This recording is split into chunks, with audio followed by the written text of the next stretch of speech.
ನಗರದ ಅಭಿವೃದ್ಧಿಗೆ ಆಗಿ ಇರತಕ್ಕಂಥ ನಮ್ಮ ಮನದಾಳದ ನನ್ನ ಮಿತ್ರರಾದಂಥ ಇಡೀ ಕೌನ್ಸಿಲ್ ಬಾಡಿಗಳೇ, ಅದೇ ರೀತಿ ಪೌರ ಕಾರ್ಮಿಕರೇ, ಅದೇ ರೀತಿ ನೆಚ್ಚಿನ ಬಂಧುಗಳೇ, ಇವತ್ತು ಮಹಾತ್ಮ ಗಾಂಧೀಜಿ, ಲಾಲ್ ಬಹದ್ದೂರ್ ಶಾಸ್ತ್ರಿ, ಡಾಕ್ಟರ್ BR ಅಂಬೇಡ್ಕರ್ ಇವರನ್ನು ಇಬ್ಬರ ಜನ್ಮ ದಿನಾಚರಣೆ ಮತ್ತು ಅಂಬೇಡ್ಕರ್ ಅವರನ್ನು ನೆನಪು ಮಾಡುವಂಥ ಒಂದು ಕಾರ್ಯಕ್ರಮ, ಈ ಒಂದು ಸುಂದರವಾದಂಥ ಒಂದು ಕಾರ್ಯಕ್ರಮದಲ್ಲಿ ನಾವು ಇದ್ದೇವೆ.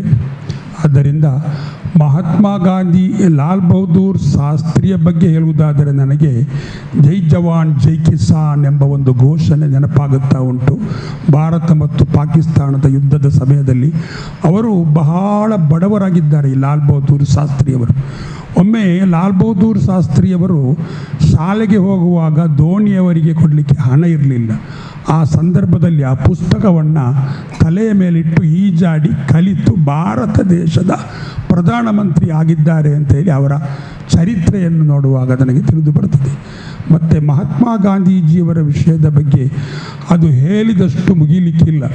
ಯಾಕೆಂತ ಹೇಳಿದರೆ 1869 ಅಕ್ಟೋಬರ್ 2ರಂದು ಪೋರ್ಬಂದರದಲ್ಲಿ ಅವರು ಹುಟ್ಟಿದರು ಅಂತೇಳಿ ಚರಿತ್ರೆ ಹೇಳುತ್ತಾ ಉಂಟು. ಮತ್ತು ಮಹಾತ್ಮ ಗಾಂಧೀಜಿಯವರು ಅಲ್ಲಿಂದ ಮಹಾತ್ಮ ಗಾಂಧೀಜಿಯವರ ಸಣ್ಣಂದಿನಲ್ಲಿ ಇರುವಾಗ ಅವರ ಜೀವನದಲ್ಲಿ ಅವರ ಮನೆಯಲ್ಲಿ ಉಕ್ಕ ಅಂತ ಹೇಳಿ ಒಬ್ಬ ಜಾಡಮಾಳಿ ಒಬ್ಬ ಸ್ನೇಹಿತ ಇರ್ತಾನೆ. ಆ ಸ್ನೇಹಿತ ಏನು ಮಾಡ್ತಾನೆ ಅಂತ ಹೇಳಿದರೆ, ಒಂದು ದಿನ ಮಹಾತ್ಮ ಗಾಂಧೀಜಿಯವರಿಗೆ ಮನೆಯಲ್ಲಿ ಕೊಟ್ಟಂಥ ತಿಂಡಿ ತಿನಿಸನ್ನು ಆ ಉಕ್ಕಣ ಕೈಗೆ ಕೊಡಲಿಕ್ಕೆ ಹೋಗ್ತಾರೆ.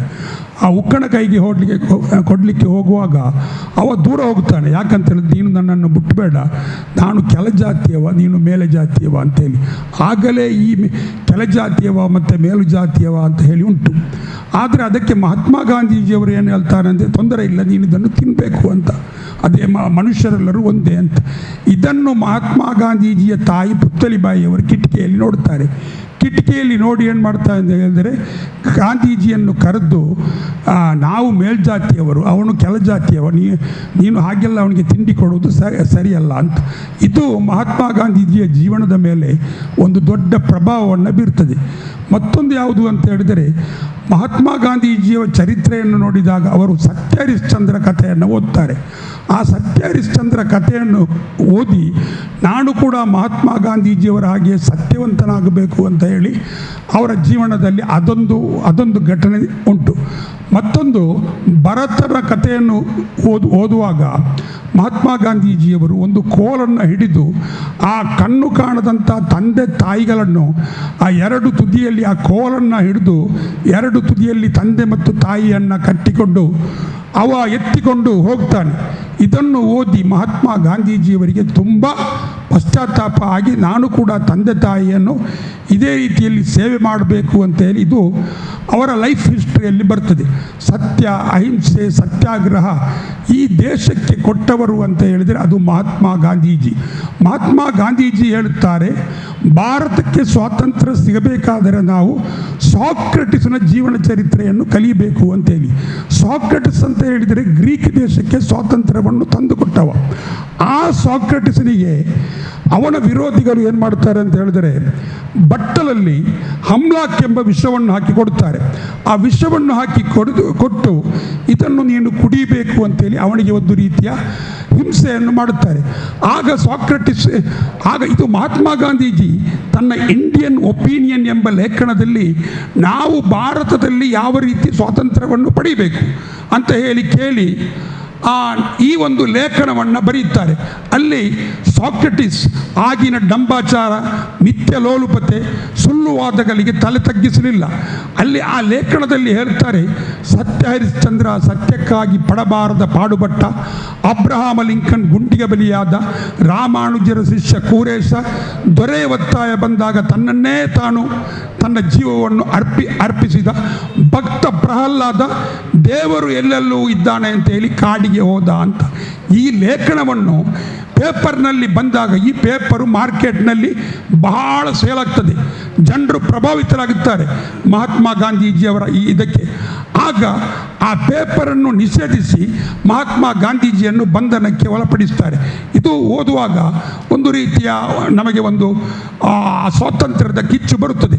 ಮತ್ತೊಂದು ಜಲಿಯನ್ ವಾಲಾಬಾಗ್ ದುರಂತ ಇರಬಹುದು, ಅಲ್ಲಿ ಜನರು ಸಾಯುವಂತಹ ಒಂದು ದೃಶ್ಯ ಇರಬಹುದು, ಮಹಾತ್ಮ ಗಾಂಧೀಜಿಯ ಉಪ್ಪಿನ ಸತ್ಯಾಗ್ರಹ ಇರಬಹುದು, ಮಹಾತ್ಮ ಗಾಂಧೀಜಿಯ ದಂಡಿ ಯಾತ್ರೆ ಇರಬಹುದು ಸಬರಮತಿಯಲ್ಲಿ, ಮತ್ತು ಮಹಾತ್ಮ ಗಾಂಧೀಜಿಯವರ ಕೊನೆಗೆ ಕ್ವಿಟ್ ಇಂಡಿಯಾ ಚಳವಳ. ಇದು ಯಾವುದು ಬಿಟ್ಟು ಯಾವುದಿಲ್ಲ, ಯಾವುದು ಬಿಟ್ಟು ಯಾವುದಿಲ್ಲ. ಮಹಾತ್ಮ ಗಾಂಧೀಜಿಯವರ ಚರಿತ್ರೆ ಅದು ಎಷ್ಟು ಹೇಳಿದರೂ, ಎಷ್ಟು ಅಗಲ ಮಾಡಿದರೂ ಅದು ಹೇಳಿ ಮುಗೀಲಿಕ್ಕೆ ಸಾಧ್ಯ ಇಲ್ಲ. ನಮಗೆಲ್ಲ ಬೇಗ ಬೇಗ ಹೋಗಲಿಕ್ಕೆ ಉಂಟು. ಕೆಲವರು ಬೈಕಿನಲ್ಲಿ ಹೋಗುವವರು ರೆಡಿಯಾಗಿದ್ದಾರೆ, ಕೆಲವರು ಕಾರಿನಲ್ಲಿ ಹೋಗುವವರು ರೆಡಿಯಾಗಿದ್ದಾರೆ, ಬೇರೆ ಪ್ರೋಗ್ರಾಮ್ಗಳನ್ನು ಮೊದಲೇ ಎಂಗೇಜ್ಮೆಂಟ್ ಮಾಡಿ ಬಂದವರಲ್ಲಿದ್ದಾರೆ, ನಮಗೆ ಗೊತ್ತಾಗ್ತದೆ ಅದು. ಆದ್ದರಿಂದ ನಾನು ಹೆಚ್ಚು ಮಾತಾಡಲಿಕ್ಕೆ ಹೋಗುವುದಿಲ್ಲ. ಗಾಂಧೀಜಿಯವರು ವಕಾಲತ್ತನ್ನು ಪ್ರಾರಂಭಿಸಿ ಕೂಡ ವಕಾಲತ್ತು ಮಾಡುವಾಗಲೂ ಕೂಡ ಹೆದರಿದ್ದಾರೆ. ಯಾಕಂತ ಹೇಳಿದ್ರೆ ವಕಾಲತ್ತಿನಲ್ಲಿ ಹೆಚ್ಚು ಹಣ ತೆಕ್ಕೊಳ್ಳಿಕ್ಕೆ ಆಗುವುದಿಲ್ಲ ಈ ಬಡವರಿಗೆ ಸೇವೆ ಮಾಡುವಾಗ. ಅದನ್ನು ಕೂಡ ಗಾಂಧೀಜಿಯವರು ಅವರ ಆ ಜೀವನ ಚರಿತ್ರೆಯಲ್ಲಿ ಹೇಳುವುದನ್ನು ನೋಡುವಾಗ ನಮಗೆ ಕೂಡ ಪಶ್ಚಾತ್ತಾಪ ಆಗುತ್ತದೆ. ಹಾಗೆ 1948 ಜನವರಿ 30ರಂದು ಆ ಮಹಾತ್ಮ ಗಾಂಧೀಜಿಯನ್ನು ಗಾಡ್ಸೆ ಎಂಬವ ಗುಂಡಿಕ್ಕಿ ಕೊಲ್ಲುತ್ತಾನೆ. ಆ ಕೊಲ್ಲುವಂತಹ ಸಂದರ್ಭದಲ್ಲಿ ಅವರು ಪ್ರಾರ್ಥನೆಗೆ ಹೋಗುತ್ತಾರೆ. ಎಲ್ಲಿ ಪ್ರಾರ್ಥನೆಗೆ ಹೋಗುತ್ತಾರೆ? ಡೆಲ್ಲಿಯಲ್ಲಿ ಬಿರ್ಲಾ ಹೌಸ್ ಉಂಟು. ಬಿರ್ಲಾ ಹೌಸಿನ ಕೆಲವೇ ಅಡಿಗಳ ಮುಂದೆ ಅವರು ಪ್ರಾರ್ಥನೆ ಮಾಡಲಿಕ್ಕೆ ಹೋಗುತ್ತಾರೆ. ಅವರನ್ನು 2 ಚಿಕ್ಕ ಬಾಲಕಿಯರು ಅವರನ್ನು ಈ ಕಂಕುಲಿಗೆ ಕೈ ಕಟ್ಟಿ, ಅವರಿಗೆ ಸ್ವಲ್ಪ ಪ್ರಾಯ ನಡೀಲಿಕ್ಕೆ ಆಗುವುದಿಲ್ಲ, ಅವರನ್ನು ಆ ಪ್ರಾರ್ಥನೆಗೆ ಕರ್ಕೊಂಡು ಹೋಗುವಂಥ ಒಂದು ಸಂದರ್ಭ ಉಂಟು. ಹೀಗೆ ಕರ್ಕೊಂಡು ಹೋಗುವಾಗ ಈ ಕರ್ಕರೆ ಮತ್ತು ಗಾಡ್ಸೆ ಮೊದಲೇ ಪ್ಲ್ಯಾನ್ ಮಾಡಿ ಇರ್ತಾರೆ. ಇವರನ್ನು ಹೇಗೆ ಕೊಲ್ಲುವುದು, ಫೋಟೋಗ್ರಾಫರ್ನ ಬಟ್ಟೆ ಹಾಕಿ ಕೊಲ್ಲುವುದಾ ಅಥವಾ ಹೇಗೆ ಕೊನೆಗೆ ಪ್ಯಾಂಟ್ ಮತ್ತು ಪೈರನ್ನು ಹಾಕಿ ಜನಸಾಗರದ ಮುಂದೆ ಗಾಂಧೀಜಿಯವರು ಹೋಗುವಾಗ ಅಬ್ಬಾ ಎಂಬ ಒಬ್ಬಳು ಹುಡುಗಿ ಇರ್ತಾಳಲ್ಲಿ, ಚಿಕ್ಕ ಬಾಲಕಿ. ಹೀಗೆ ಗಾಂಧೀಜಿಯವರ ಹತ್ರನ್ನು ಕೊಂಡು ಹೋಗುವಾಗ ಅಲ್ಲಿ ಆ ನಾಥೂರಾಮ್ ಗಾಡ್ಸೆಯವನ ಗುಂಡಿಗೆ ಅವರ ಕೊನೆಯ ಶಬ್ದ ಹೇ ರಾಮ್ ಅಂತ ಹೇಳಿ ಬರ್ತದೆ. ಅದೇ ಈಗ ರಘುಪತಿ ರಾಘವ ರಾಜಾರಾಮ್ ಅಂತ ಹೇಳಿ ಆ ಪ್ರಾರ್ಥನೆಯ ಒಂದು ಹತ್ತಿರದಲ್ಲಿ ಅವರನ್ನು ಆ ಕೊಲ್ಲುವಂತಹ ಸಂದರ್ಭದಲ್ಲಿ ಅವರು ಕೈ ಜೋಡಿಸಿರ್ತಾರೆ. ಈ ಶೂಟ್ ಬೀಳುವಾಗ ಅವರು ಕೈ ಜೋಡಿಸಿ ಇರ್ತಾರೆ. ಆಗ ಅಲ್ಲಿ ಅವರ ಎದೆಗೆ 3 ಗುಂಡು ಬೀಳ್ತದೆ. ಎಷ್ಟು? 3 ಗುಂಡು ಬೀಳ್ತದೆ ಎದೆಗೆ. ಈ 3 ಗುಂಡನ್ನು ಬೀಳುವಾಗ ಅವರ ಹತ್ತಿರ ಯಾವಾಗಲೂ 5 ಸಾಮಾನು ಇರ್ತದೆ. ಒಂದು ಇಂಗರ್ಸೋಲ್ ಗಡಿಯಾರ, ಒಂದು ನೋಟ್ ಬುಕ್, ಮತ್ತೊಂದು 3 ಕಪಿಗಳ ಫೋಟೋ, ಮತ್ತೊಂದು ಚಪ್ಪಲಿ, ಮತ್ತೊಂದು ನೋಟ್ ಬುಕ್. ಹೀಗೆ ಕೆಲವಾರು ಅವರ ಸಾಮಾನುಗಳನ್ನು ಅಲ್ಲಿ ಆ ಚಿತ್ರಣ ಬರ್ತದೆ. ಇದು ಅವರಲ್ಲಿ ಯಾವಾಗಲೂ ಇರುವಂಥ ಸಾಮಾನು. ಇವರು ಪ್ರಾರ್ಥನೆಗೆ ಹೋಗುವ ಸಂದರ್ಭದಲ್ಲಿ ಯಾವಾಗಲೂ ಇರುವಂಥ ಅಲ್ಲಿ ದಾದಾಬಾಯಿ ನವರೋಜಿ ಇರ್ತಾರೆ, ಯಾವಾಗಲೂ ಇರುವುದಿಲ್ಲ. ಸರ್ದಾರ್ ವಲ್ಲಭಭಾಯಿ ಪಟೇಲ್ ಇರುವುದಿಲ್ಲ. ಆ ಪ್ಯಾರೇಲಾಲ್ ಅಂತ ಇರ್ತಾರೆ ಅವರ ಸೆಕ್ರೆಟರಿ, ಅವರು ಇರುವುದಿಲ್ಲ. ಈ ಸಂದರ್ಭದಲ್ಲಿ ಈ ಲಾರ್ಡ್ ಮೌಂಟ್ ಬೇಟನ್ ಇರ್ತಾರೆ, ಅವರು ಇರುವುದಿಲ್ಲ. ಇಂಥ ಒಂದು ಸಂದರ್ಭ ನೋಡಿ ಗಾಡ್ಸೆ ಅವರಿಗೆ ಶೂಟ್ ಬಿಡ್ತಾರೆ. ಈ ಮಹಾತ್ಮ ಗಾಂಧೀಜಿ ತೀರಿ ಹೋದರು ಅಂತ ಹೇಳುವಾಗ ಒಮ್ಮೆಗೆ ದಿಗ್ಭ್ರಮೆ ಆಗ್ತದೆ. ಯಾರಿಗೂ ನಂಬಲಿಕ್ಕೆ ಸಾಧ್ಯ ಇಲ್ಲ. ಜನರೆಲ್ಲ ರಸ್ತೆಗೆ ಬರ್ತಾರೆ, ಮನೆಗೆ ಹೋಗ್ತಾರೆ, ಜನರೆಲ್ಲ ರಸ್ತೆಗೆ ಬರ್ತಾರೆ, ಮನೆಗೆ ಹೋಗ್ತಾರೆ. ಬೊಂಬೈಯಲ್ಲಿ ನಿಶ್ಶಬ್ದ, ಕಲ್ಕತ್ತಾದಲ್ಲಿ ನಿಶ್ಶಬ್ದ, ಡೆಲ್ಲಿಯಲ್ಲಿ ನಿಶ್ಶಬ್ದ. ಏನಾಗಿದೆ? ಆಗಲೇ ಲಾರ್ಡ್ ಮೌಂಟ್ ಬೇಟನ್ ಬರ್ತಾರೆ. ಮೌಂಟ್ ಬೇಟನ್ ಅಂತ ಹೇಳಿದ್ರೆ ಆಗ ಪ್ರಥಮ ಇಂಗ್ಲೆಂಡ್ನ ಗವರ್ನರ್ ಜನರಲ್. ಆ ಮೌಂಟ್ ಬೇಟನ್ ಬಂದು ವಿಷಯವನ್ನು ತಿಳಿದು ಆಗಿನ ಕಾಲದಲ್ಲಿ ಆಕಾಶವಾಣಿಯಲ್ಲಿ 5:15 ಏನೋ ಮಹಾತ್ಮ ಗಾಂಧೀಜಿಯವರು ತೀರಿ ಹೋಗುತ್ತಾರೆ ಅಂತೇಳಿ ವಾರ್ತೆಗಳು ಬರ್ತದೆ. ಅದು 5:20 ಆಗ್ತದೆ ಸರಿಯಾದ ವಾರ್ತೆ ಸಿಗುವಾಗ. ಹೌದು, ಇದನ್ನು ಮೌಂಟ್ ಬೇಟನ್ ಅವರು ಅರಿತು ಆಮೇಲೆ ಪಂಡಿತ್ ಜವಾಹರ್ಲಾಲ್ ನೆಹರೂರವರೊಟ್ಟಿಗೆ ಅವರನ್ನು ಕರೆದು ಮಹಾತ್ಮ ಗಾಂಧೀಜಿಯವರು ನನ್ನೊಟ್ಟಿಗೆ ಒಂದು ಮಾತು ಹೇಳಿದ್ದಾರೆ. ಏನು ಅಂತ ಹೇಳಿದರೆ, ಈ ವಲ್ಲಭಭಾಯಿ ಪಟೇಲ್, ಸರ್ದಾರ್ ಪಟೇಲ್ ಮತ್ತು ಮಹಾತ್ಮ ಗಾಂಧೀಜಿ ಯಾವಾಗಲೂ ದೂರ ಆಗ್ತಾ ಇದ್ದರು. ಇದು ಮಹಾತ್ಮ ಗಾಂಧೀಜಿಗೆ ತುಂಬ ಬೇಸರ ಇತ್ತು. ಇದನ್ನು ಕಾಂಪ್ರಮೈಸ್ ಮಾಡಿದ್ದು ಆಗ ಲಾರ್ಡ್ ಮೌಂಟ್ ಬೇಟನ್. ಈ ಲಾರ್ಡ್ ಮೌಂಟ್ ಬೇಟನ್ ಅವರನ್ನು ಅಪ್ಪಿಕೊಳ್ಳುತ್ತಾರೆ. ಅಪ್ಪಿಕೊಂಡು ಇಬ್ಬರು ಕಣ್ಣೀರಿಡ್ತಾರೆ, ಇನ್ನು ಮುಂದೆ ನಾವು ಈ ದೇಶವನ್ನು ಒಟ್ಟಿಗೆ ನಡೆಸುವ ಅಂತ.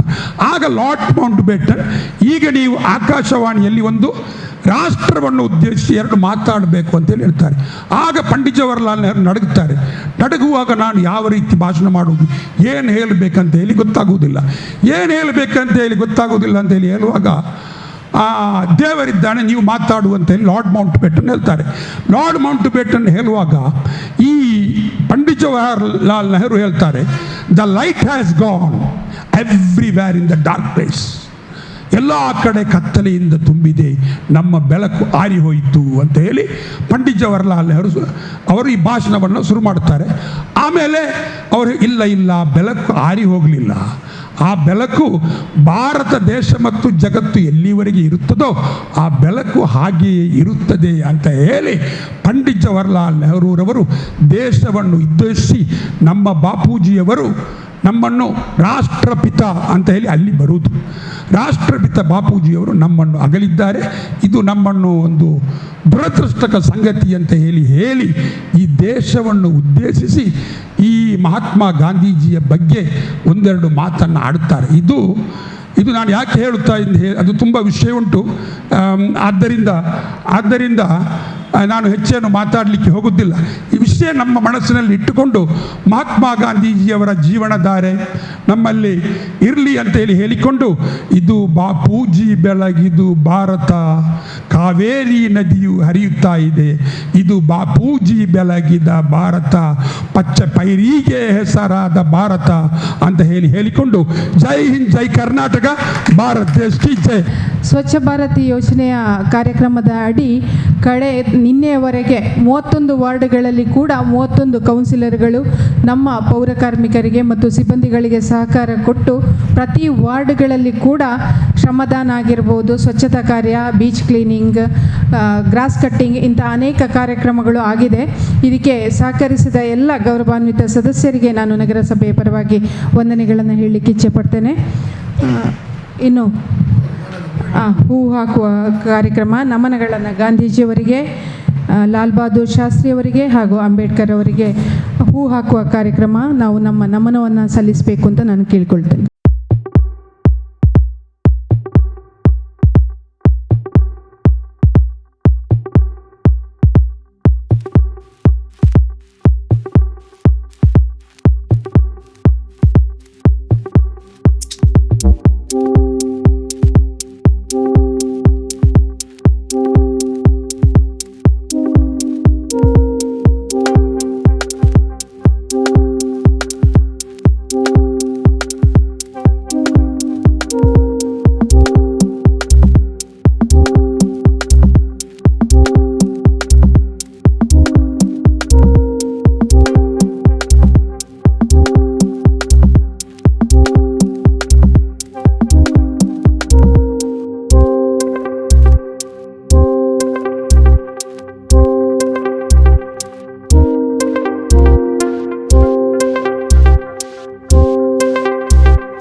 ಸರ್ಕಾರದ ಆದೇಶದಂತೆ ಕಳೆದ ಸೆಪ್ಟೆಂಬರ್ 16ರಿಂದ ಇವತ್ತು ಅಕ್ಟೋಬರ್ 2ರವರೆಗೆ ಸ್ವಚ್ಛ ಸರ್ವೇಕ್ಷಣೆಯಲ್ಲಿ ನಾವು ಉಳ್ಳಾಲ ನಗರಸಭಾ ವ್ಯಾಪ್ತಿಯ 31 ವಾರ್ಡ್ಗಳಲ್ಲಿ ವಿವಿಧ ಸ್ವಚ್ಛತಾ ಕಾರ್ಯಕ್ರಮವನ್ನು ಹಮ್ಮಿಕೊಂಡಿದ್ದೇವೆ.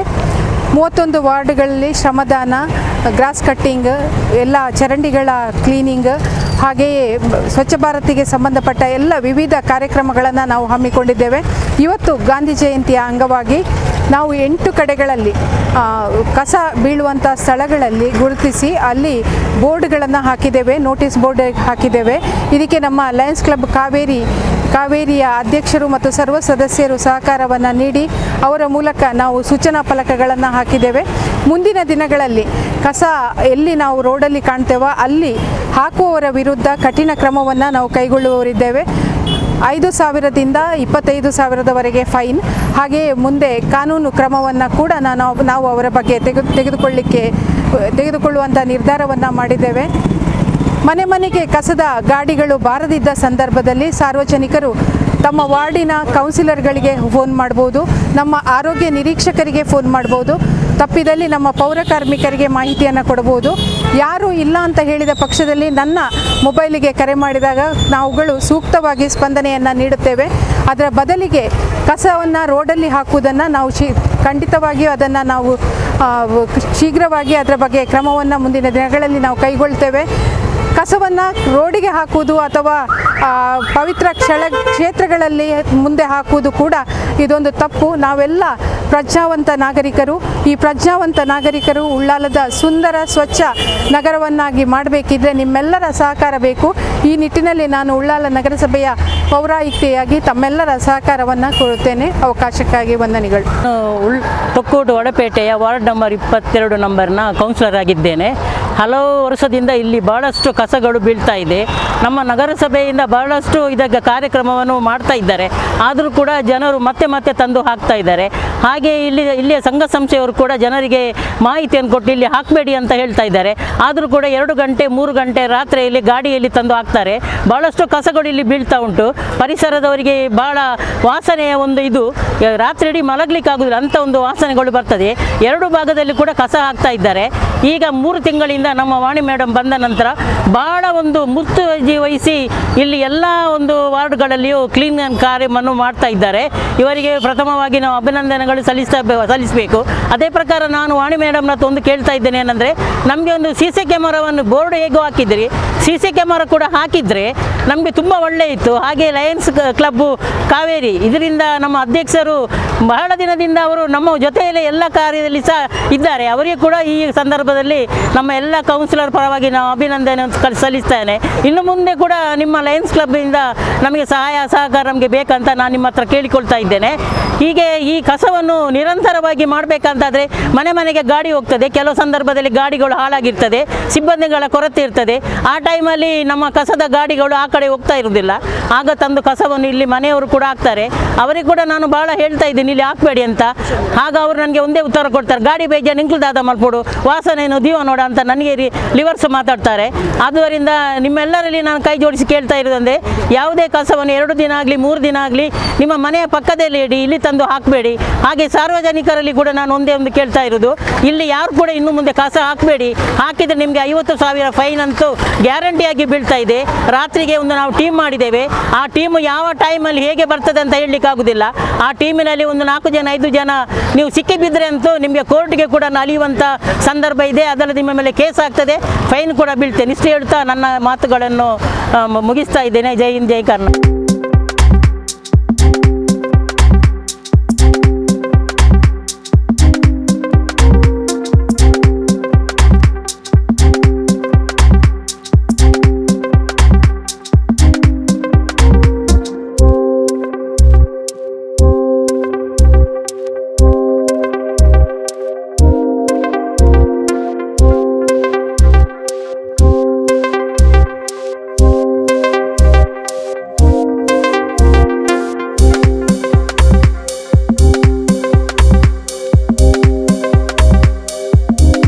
ಉಳ್ಳಾಲ ನಗರಸಭೆಯ ವತಿಯಿಂದ ಗಾಂಧಿ ಜಯಂತಿಯ ಈ ಒಂದು ಪ್ರಯುಕ್ತ ನಾವು ನಗರಸಭೆ ಪೌರಾಯುಕ್ತರು ಸರ್ವ ಸದಸ್ಯರುಗಳು ಸೇರಿಕೊಂಡು ಉಳ್ಳಾಲ ನಗರಸಭೆಯ 31 ವಾರ್ಡ್ಗಳಲ್ಲಿ ಸ್ವಚ್ಛತೆ ಅಭಿಯಾನವನ್ನು ಹಮ್ಮಿಕೊಂಡು ಅದರ ಒಂದು ವ್ಯವಸ್ಥೆಯನ್ನು ಈಗಾಗಲೇ ನಾವು ಮಾಡಿಕೊಂಡು ಬಂದಿದ್ದೇವೆ. ಅಲ್ಲದೆ ಮತ್ತೆ 8 ಸ್ಪಾಟ್ಗಳನ್ನು ಗುರುತಿಸಿ ಅಲ್ಲಿ ಬೋರ್ಡು ಹಾಕುವುದರ ಮೂಲಕ ಸ್ವಚ್ಛತೆಗೆ ಮಹತ್ವವನ್ನು ನಾವು ಈಗಾಗಲೇ ಕೊಟ್ಟಿದ್ದೇವೆ. ಯಾರು ಈ ಸ್ವಚ್ಛತೆಯ ನಮ್ಮ ನಗರಸಭೆಯ ಏನು ಕಾರ್ಯ ಯೋಜನೆಗಳಿಗೆ ಜನರಲ್ಲಿ ಸ್ಪಂದನೆಯನ್ನು ನೀಡಬೇಕಾಗಿ ವಿನಂತಿಯನ್ನು ಮಾಡ್ತಾ ಇದ್ದೇವೆ. ಅದೇ ರೀತಿ ಒಂದು ಸಂದರ್ಭದಲ್ಲಿ ಈ ಸ್ವಚ್ಛತೆಯ ನಮ್ಮ ನಗರಸಭೆಯ ಏನು ಯೋಜನೆಗಳಿದೆ ಅದಕ್ಕೆ ಪೂರಕವಾಗಿ ಇಲ್ಲದೆ ಏನಾದರೂ ಮಾರಕವಾಗಿ ಮಾಡಿದರೆ ಅವರ ಮೇಲೆ ಸೂಕ್ತ ಕ್ರಮ ಕೈಗೊಳ್ಳಲು ನಮ್ಮ ನಗರಸಭೆಯ ಪೌರಾಯುಕ್ತರು ಮತ್ತು ನಗರಸಭೆಯ ಎಲ್ಲ ಸದಸ್ಯರು ಕೂಡ ಸನ್ನದ್ಧರಾಗಿದ್ದಾರೆ. ಆದುದರಿಂದ ನಾಗರಿಕರಲ್ಲಿ ವಿನಂತಿ, ನಮ್ಮ ಈ ಒಂದು ಯೋಜನೆಗೆ, ಈ ಒಂದು ಕಾರ್ಯಕ್ರಮಕ್ಕೆ ತಾವೆಲ್ಲರೂ ನಾಗರಿಕರು ಎಲ್ಲ ರೀತಿಯ ಸಹಕಾರವನ್ನು ನೀಡಬೇಕಾಗಿ ನಗರಸಭೆಯ ವತಿಯಿಂದ ಈ ಮೂಲಕ ವಿನಂತಿ.